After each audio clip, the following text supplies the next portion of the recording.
O Tribunal Regional do Trabalho em Campinas determinou durante a tarde que as empresas de transporte de Ribeirão Preto coloquem metade da frota de ônibus em circulação durante os horários de pico e 35% no restante do dia. Hoje, funcionários das empresas deram início a uma greve que deixou a cidade sem ônibus. Foi um dia de muito transtorno para mais de 150 mil passageiros do transporte coletivo. Essa greve foi anunciada ontem e a população ainda não sabe exatamente quando os efeitos dela vão ser amenizados. A volta para casa teve que ser dividida por estas diaristas. Apesar do preço, elas escolheram pagar pelo serviço de carro de aplicativo. A gente vai compartilhar o Uber. Gastar um pouquinho Gasta mais. um pouquinho mais. Ficar uns 15, 20 reais só para uma pessoa sozinha. Aí fica difícil, né? É o jeito hoje, né? Hoje não tem escapatória, hoje tem que ser de Uber mesmo. Não tem ônibus, né? Teve gente que preferiu mototáxi. Tem que pegar moto ou Uber. E aí a senhora preferiu moto? Moto, mais rápido. E não foi só quem usa o transporte coletivo municipal que teve que mudar a rotina. Sem o leve trás, foi necessária uma caminhada extra para o ponto intermunicipal, que fica na parte de baixo desta avenida, na zona sul de Ribeirão. É difícil, né? Muito difícil, mas tem que descer, né? A greve do transporte coletivo começou à meia-noite. Nenhum ônibus saiu da garagem nesta terça-feira. O terminal ficou vazio e sem informação. Quem olhasse as TVs parecia que o itinerário estava normal, mas apenas uma folha de papel avisava sobre a paralisação. Fica difícil agora, né? Porque preciso trabalhar e sem o transporte público, que até então é um direito constitucional, fica complicado. Tem que ver o que é que eu vou fazer para poder ir trabalhar amanhã.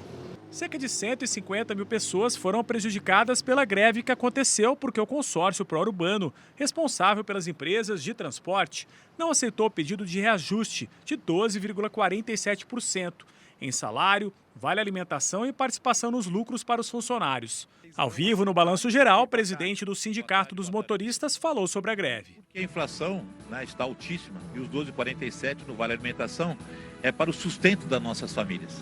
Né? As coisas no mercado todos sabem que falar 12,47 a inflação é muito maior, mas o oficial é essa, nós temos que segurar nesse fator. O PLR, que é a participação no lucros e resultados, como você disse, eles falam que não tem lucros, mas tem resultados. E esses resultados são graças aos trabalhadores. Você vê que a frota não está nada legal, mas a gente está aí, todos os dias, transportando a população da cidade com maior segurança e de acordo com as nossas condições. Quer dizer, no mínimo, eles tinham que repassar isso também no PLR. Sem acordo com o sindicato, ainda pela manhã as empresas recorreram ao Tribunal Regional do Trabalho em Campinas para tentar colocar em circulação nas ruas uma parte da frota de ônibus. Por volta de 4 horas da tarde, o Tribunal Regional do Trabalho de Campinas atendeu ao pedido das empresas e determinou que metade da frota volte a trabalhar nos horários de pico. Já para os demais horários, a Justiça também obrigou que 35% dos ônibus voltem a circular na cidade. O documento foi assinado pelo desembargador Francisco Alberto Giordani. A ação foi movida pelo consórcio pró-urbano, que pediu 100% da manutenção da frota de ônibus nos horários de pico e 80% nos demais horários. O desembargador assegurou o direito de greve dos trabalhadores, mas na decisão concedeu em parte a liminar e determinou a manutenção de 35% dos ônibus nos horários normais e 50% nos horários de pico, entre 6 e 8 da manhã e 5 da tarde às 7 da noite. Na decisão do Tribunal Regional do Trabalho, o desembargador marcou uma nova reunião de conciliação entre as partes para esta quarta-feira, às 2h30 da tarde, de forma presencial.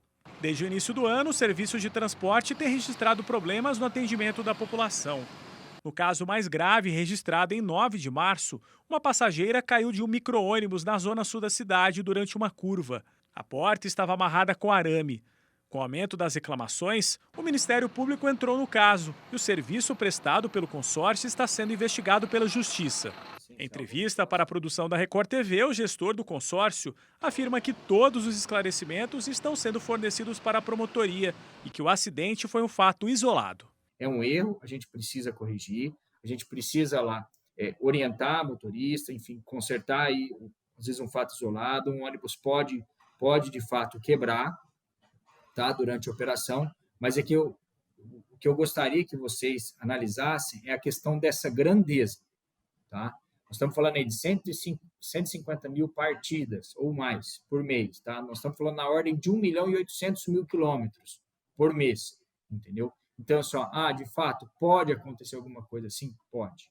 Durante a pandemia, o consórcio recebeu 17 milhões de reais da Prefeitura de Ribeirão, alegando prejuízos financeiros. Neste ano, em fevereiro, o preço da tarifa aumentou 20%, passando de R$ 4,20 para R$ 5,00. O aumento veio depois de uma greve que durou poucos dias por causa de um atraso salarial.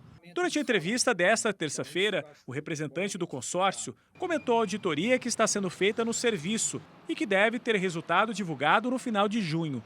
O gestor afirma que as empresas estão com prejuízo, mas mesmo assim não pretendem romper contrato com a prefeitura. Existe um contrato que é assinado com ambas as partes. Existem obrigações nossas e existem obrigações do município.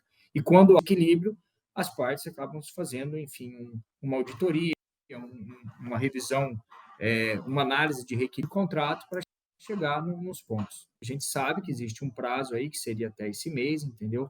De estar fazendo um estudo. Agora, em nível de detalhes, as coisas a gente ainda não teve acesso. Esse advogado explica que os trabalhadores do transporte têm direito à greve, mas reforça que o serviço é essencial e, por isso, o poder público deve agir de maneira preventiva, evitando a paralisação. Na fase anterior, ele tem que acompanhar. Na fase posterior, quando a greve está para ser anunciada ou é anunciada, aí o poder público, como um dono do serviço, como aquele que vocaliza os anseios dos munícipes, pode e deve agir e certamente deverá fazê-lo para resguardar o mínimo do serviço. Se não 100% nesse momento de negociação, mas pelo menos aquilo que interfira o mínimo na população, para que outras pessoas que não aquelas diretamente envolvidas sejam prejudicadas ou ainda mais prejudicadas por conta dessa bateção de cabeça entre sindicato dos empregadores e dos empregados. Bom, reforçando então que amanhã tem audiência de conciliação às 14h30 em Campinas, no Tribunal Regional do Trabalho. A Prefeitura de Ribeirão Preto diz que a greve é um direito constitucional, mas afirma que não foi comunicada com antecedência mínima de 72 horas. Por isso, a Prefeitura notificou o consórcio pró-urbano por não ter colocado 40% da frota em circulação hoje, como manda o contrato. O consórcio pró-urbano não respondeu a esse questionamento da Prefeitura. Com relação à liminar do Tribunal Regional do Trabalho, nós não conseguimos saber se o Sindicato dos Trabalhadores vai recorrer. Pela determinação, a partir da meia-noite de hoje, os veículos já devem começar a circular pela cidade. A Prefeitura de Ribeirão Preto disse hoje também que os micro-ônibus não funcionaram porque fazem parte do sistema de transporte coletivo. Sobre os corredores exclusivos de ônibus, a Prefeitura afirma que táxis podem usar essa pista desde que tenham o selo da Prefeitura e que eles estejam transportando passageiros.